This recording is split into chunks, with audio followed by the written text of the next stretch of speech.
सलोनी जी, आप यहाँ क्या कर रही हैं? वो भी हमारे एब्सेंस में। कुछ ढूंढ रही थी? जी मैं तो आप पर झूठ सलोनी जी। आई डोंट माइंड, आपको ये शोभा बिल्कुल नहीं देता। आप जो हम पर शक कर रही हैं, किस वजह से कर रही हैं और हमारे एब्सेंस में आप इस कमरे की तलाशी ले रही हैं, that's not fine with me. जी आप पर यहाँ नहीं, बाहर चलिए। बाहर चलकर खुलकर सबके सामने कहिए कि हम पर इस शक की वजह क्या है।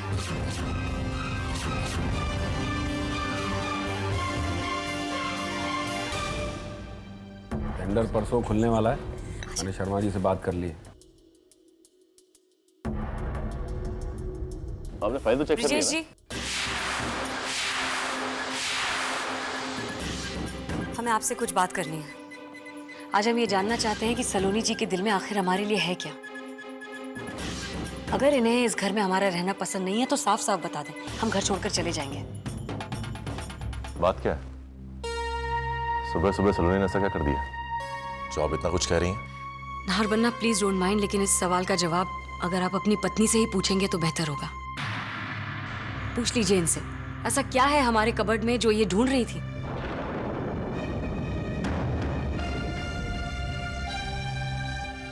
सलोनी, उर्वशी जी सही कह रही हैं?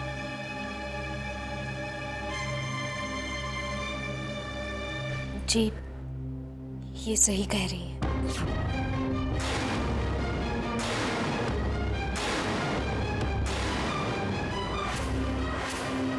मैं इनके कबर्ड में तलाशी ले रही थी।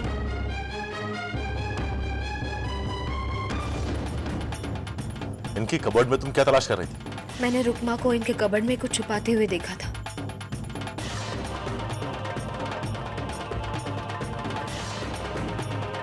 कुछ ऐसा जो मुझे लगा कि ठीक नहीं है। ऐसा कुछ क्या? चलो मेरे साथ। नहीं नाहर बन्ना, बात यही इतनी आसानी से खत्म नहीं हो सकती।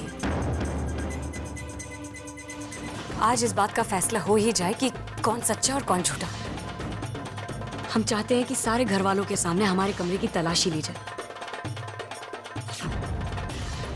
और अगर हमारे सामान में से एक भी चीज गलत सलत निकली तो ये हमारा प्रॉमिस है, हम किसी के भी कहने का इंतजार नहीं करेंगे, किसी के रोकने से रुकेंगे नहीं।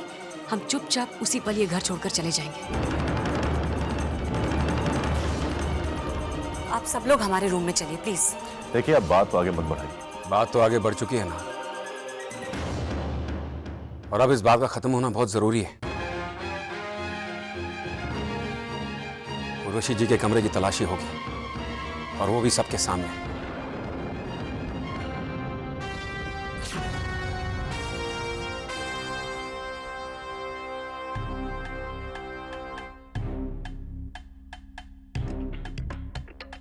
प्लीज आइए सब लोग, आइए प्लीज। देख लीजिए ब्रिजेश जी, आप सब देख लीजिए, शायद कहीं कुछ छुपा रखा हो हमने इस कबर्ड में। ये देखिए, देखिए, देख लीजिए प्लीज, देख लीजिए, देख लीजिए, कहीं कुछ रखा तो नहीं हमने।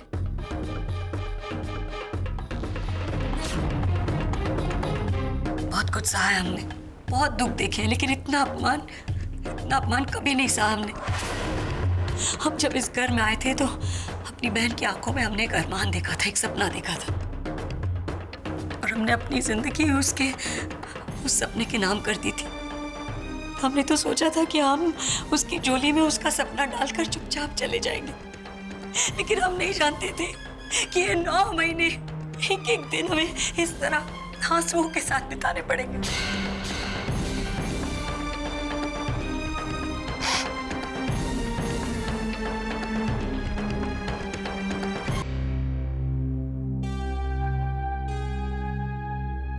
आज मैं आप सबसे कुछ कहना चाहता हूं, इसे आप सब अच्छी तरह से सुन लें और समझ भी लें। आज तक मैंने और इस घर के सारे सदस्यों ने उर्वशी जी को तारा की बड़ी बहन के रूप में देखा है, लेकिन आज के बाद आप सबको अपना नजरिया बदलना होगा। कारण चाहे एक औलाद का अरमान ही क्यों ना हो, मैंने उर्वशी जी के साथ साथ फेरे लिए। वो सारी रस्में निभाई हैं जो इन्हें मेरी पत्नी का दर्जा देती है। आज आप सब ये बात अच्छी तरह से जान लें कि उर्वशी जी की पहचान सिर्फ इतनी नहीं है कि वो तारा की बड़ी बहन, बल्कि इनकी पहचान ये भी है कि ये मेरी पत्नी है।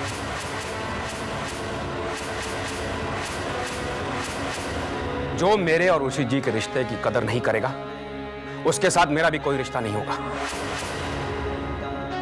उर्वशी इस घर में अकेली नहीं है, मैं इनके साथ हूं। इनका अपमान मेरा अपमान होगा। इनके साथ किसी भी तरह की ज्यादती मैं बर्दाश्त नहीं करूंगा।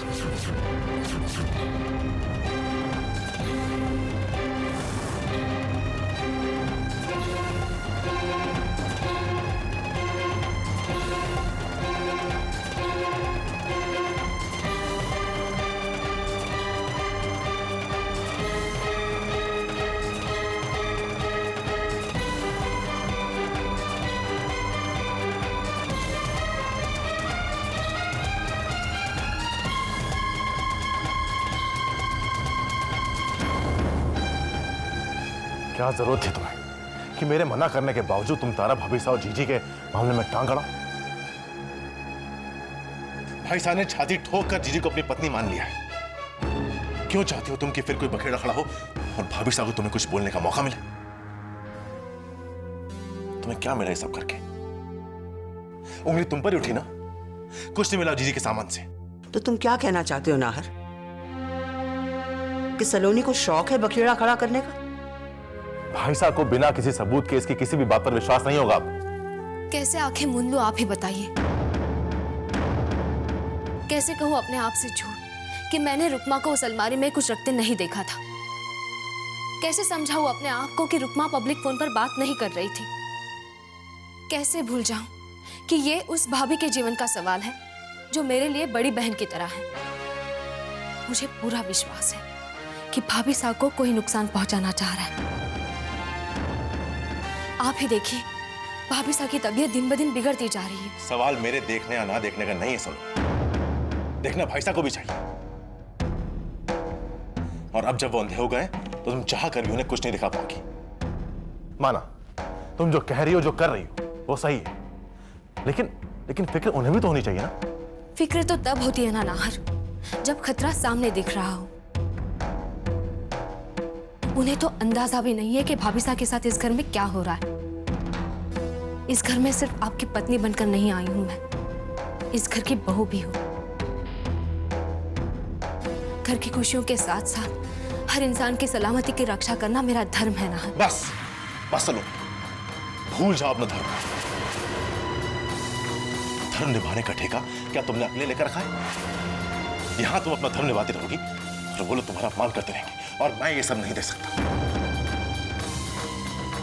और अगर बात धर्म की हो रही है तो तुम्हारा पति होने के नाते मेरा यह धर्म है कि मैं तुम्हारी इज्जत की रक्षा करूं। इसलिए आज के बाद तुम किसी के लिए कुछ भी नहीं करोगी।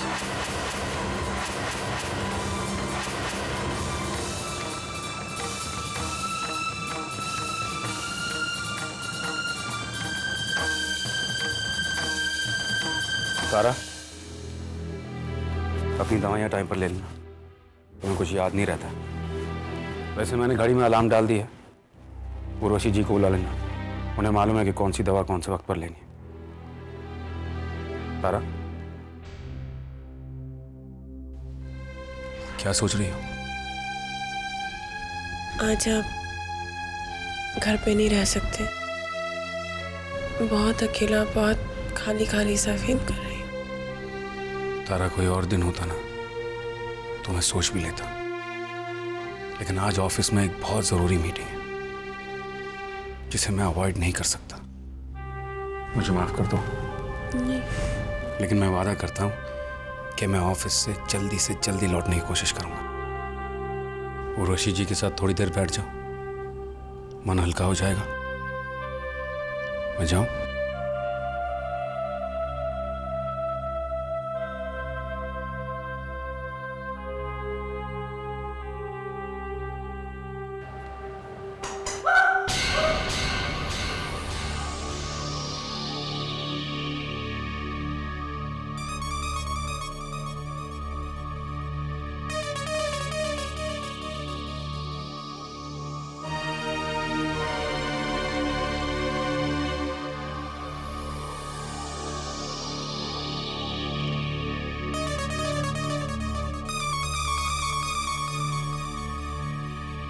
डर गई। प्लास्टिक की स्पाइडर से डर गई।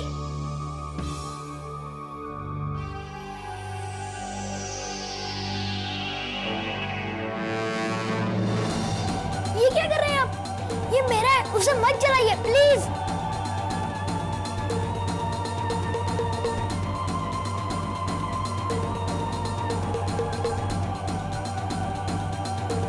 मत जलाइए ना।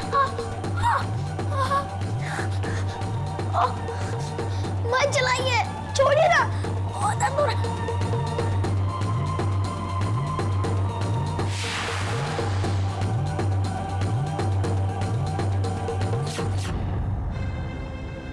रुकमा, क्या कर रही हो तुम? तुम्हारी हिम्मत कैसे हुई ईशान को हाथ लगाने की?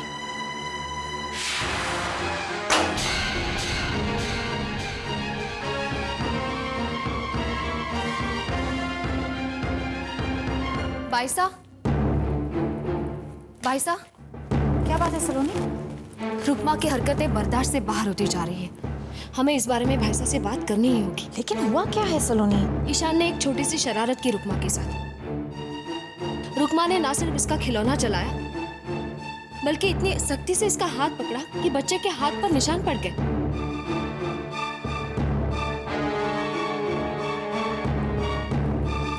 गलती रुकमा की नहीं है, गलती तो ईशान की है। कितनी बार समझाया है तुम्हें ईशान, दूसरों को परेशान मत किया करो, लेकिन तुम मेरी बात नहीं मानोगे ना। अब जाओ, जाओ अपने कमरे में जाओ।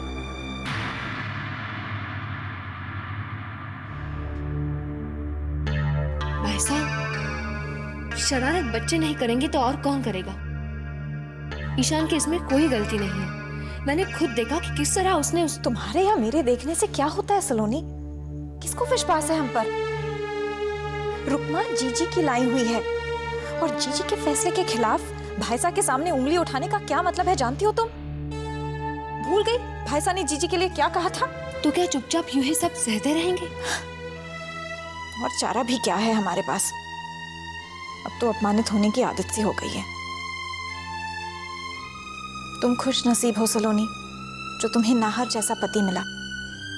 तुम उसके भरोसे आवाज उठा सकती हो, फैसले ले सकती हो, सहन न होने पर घर छोड़कर जा सकती हो। लेकिन मेरा पति, वो तो खुद दूसरों के सहारे जी रहा है, मुझे क्या सहारा देगा? ये आप क्या कह रही है भाई साहब? आप इस तरह से हिम्मत नहीं हार सकती। अगर आपको कुछ हो गया तो ईशान किसके सहारे जिएगा? आप तो हर गम से छुटकारा पा लेंगे, लेकिन उसका क्या होगा? ईशान को भी तो देख देख कर जी रही हो सलोनी। लेकिन तुम्हारे लिए मैं सिर्फ इतना कहूंगी कि जीजी और तारा के मामलों में मत पड़ो।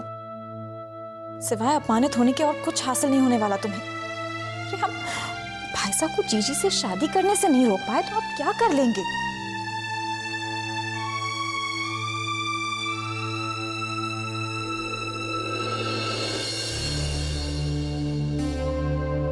रोकना तो होगा ही भाईसा। मुझे भाभीसा से इस बारे में बात करनी होगी।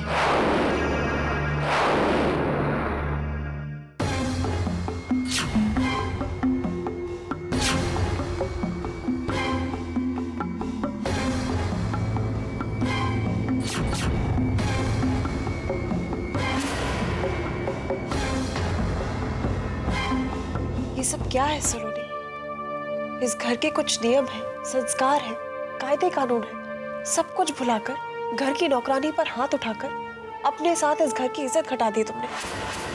भाभीसा, ये सच नहीं है। रुकमा, मैंने कब तुम पर हाथ उठाया? बस करो सलोनी, थक गई हूं मैं तुम्हारी इन हरकतों से। हर वो इंसान जो मेरी मदद करना चाहता है तुम्हारा दुश्मन क्यों बन जाता है सलोनी? हो सकता है इसे कोई गलती हुई हो, लेकिन इसका मतलब ये नहीं कि इस पर हाथ उठाओ। भाभीसा, ऐसा कुछ नहीं है। तो क्या है सलोनी फिर?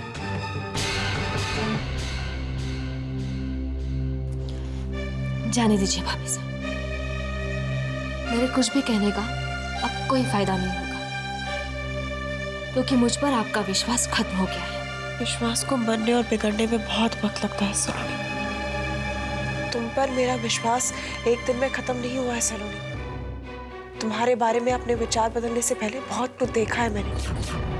अपनी गलतियों के लिए दूसरों को दोषी ठहराना छोड़ दो सलोनी।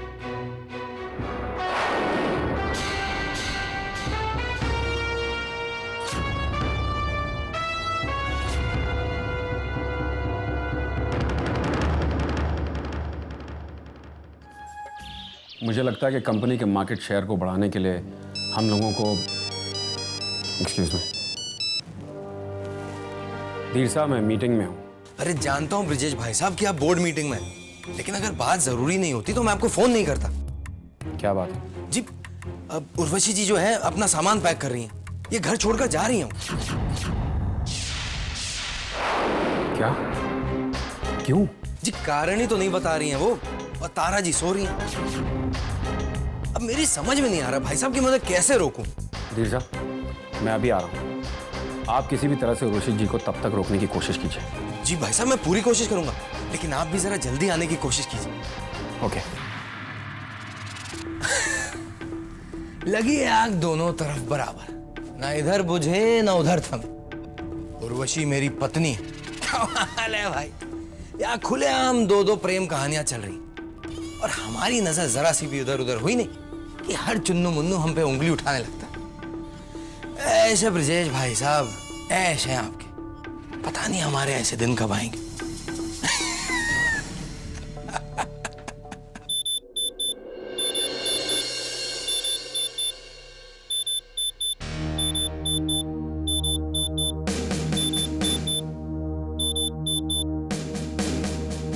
वही का समय हो गया। वो कहाँ है? रुकमा, जीजी,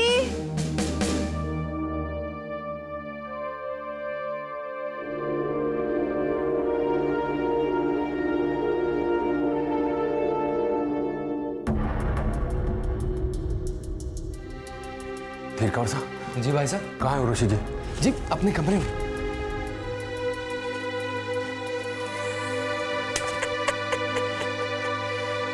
ऐसे भैया ऐसे। उर्वशी जी ये क्या कर रही हैं आप? क्यों जा रही हैं आप? जी हमें लगता है कि इंसान को वहीं रहना चाहिए जहाँ चार लोग उसे पसंद करते हो, उनकी इज्जत करते हो। डोंट माइंड, लेकिन हमें नहीं लगता कि किसी को भी इस घर में हमारा रहना पसंद है। आप ऐसा क्यों सोच रही हैं उर्वशी जी? मैं हूं ना यहाँ, और फिर तारा भी तो चाहती है कि आप इसी घर में रहें। एक्चुअली ब्रजेश जी, एक आप ही का ही तो सहारा है हमें। सच पूछिए तो बहुत अरसे बाद ऐसा लगा जैसे किसी ने हमारे अस्तित्व को नए मायने दे दिए, जब आपने सबके सामने ये साबित कर दिया कि आपको हमारी कितनी परवाह है। Thank you so much Brajesh ji. आज पहली बार हमें ऐसा लगा कि इतने बड़े घर में हम अकेले नहीं हैं। आप ऐसा क्यों सोच रही हैं उर्वशी जी? प्लीज जी मत कहिए ब्रजेश जी। आज सुबह हमें बहुत अच्छा लगा था जब आपने हमें सिर्फ उर्वशी कहकर बुलाया था। जी कहते हैं तो लगता है जैसे हम बहुत पराए हैं।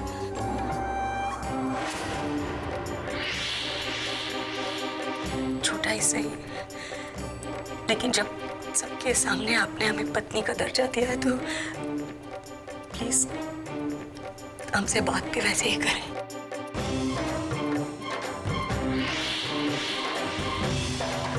प्लीज आप हमें उर्वशी कहकर ही बुलाएं।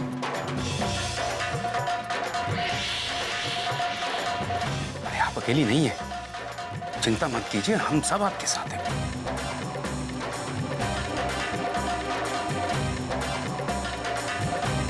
उर्वशी क्या हुआ? आप ठीक तो है ना?